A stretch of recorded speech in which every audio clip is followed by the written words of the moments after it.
છોટુભાઈ વસાવાના પુત્ર મહેશભાઈ વસાવા બીટીપીના રાષ્ટ્રીય અધ્યક્ષ હતા. ડેડિયાપાડાના ગત ટર્મના ધારાસભ્ય હતા. અમે પણ બીટીપી અને છોટુદાદા સાથે કામ કર્યું છે. ત્યારે અગાઉ 2024ની લોકસભા હતી ત્યારે પૂરેપૂરી બીટીપી ભારતીય જનતા પાર્ટીમાં વિલીન થઈ હતી. બાદમાં હમણાં ટૂંક સમયમાં જ એમણે ભારતીય જનતા પાર્ટીમાંથી રાજીનામું આપ્યું છે અને હમણાં કોંગ્રેસમાં આજે વિધિવત રીતે જોડાયા છે. ત્યારે આ લોકશાહી છે. લોકશાહીમાં બધાને જ સ્વતંત્રતા છે. મહેશભાઈ પણ લોકશાહીના ઢબે એમને મળેલા અધિકારો પ્રમાણે ભાજપમાંથી રાજીનામું આપીને કોંગ્રેસમાં જોડાયા છે. એમની કદાચ ઈચ્છા હશે આવનારા દિવસોમાં ડેડિયાપાડા લડવાની, તો એમની પાર્ટીમાં ડેડિયાપાડાથી પણ વિધાનસભા લડી શકે છે.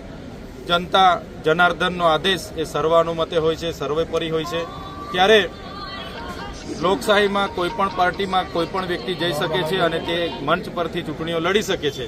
ત્યારે આજે અમે પણ સમાચારમાં જોયું છે તો મહેશભાઈની એ વિચારધારા હશે એવું અમને લાગે છે અને મહેશભાઈને કદાચ છોટુભાઈ વસાવાએ જ પ્રેરણા આપી હશે કે તમારે હવે બીટીપી કદાચ વધારે ચાલે એવું નથી તો તમે કોંગ્રેસમાં જોડાઈ જાઓ અને કોંગ્રેસમાં રહીને તમારી કારકિર્દી બનાવો એવું છોટુદાદાએ જ એમને જણાવ્યું હશે એવું મને લાગે છે.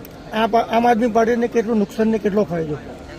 2022માં હું જ્યારે ડેડિયાપાડા વિધાનસભામાં લડ્યો ત્યારે મહેશભાઈ ત્યાંના રનિંગ ધારાસભ્ય હતા. મેં 22માં વિધાનસભામાં બીટીપીમાંથી ટિકિટ માગી પણ મને નથી આપી અને આમ આદમી પાર્ટીમાં મારે જઈને લડવું પડ્યું. ત્યારે આમ આદમી પાર્ટીમાંથી તે વખતે હું લડ્યો અને બીટીપીના ઉમેદવાર પણ હતા, ભાજપ અને કોંગ્રેસના ઉમેદવાર પણ હતા. છતાં 1,03,334 મત મને મળ્યા હતા.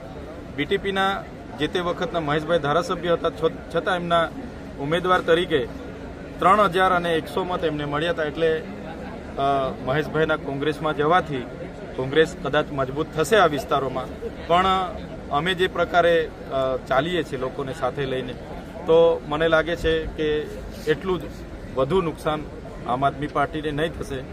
પણ કદાચ એમની આગલી રાજનીતિ વિચારીને કોંગ્રેસમાં જોડાયા હશે એવું હું માનું છું.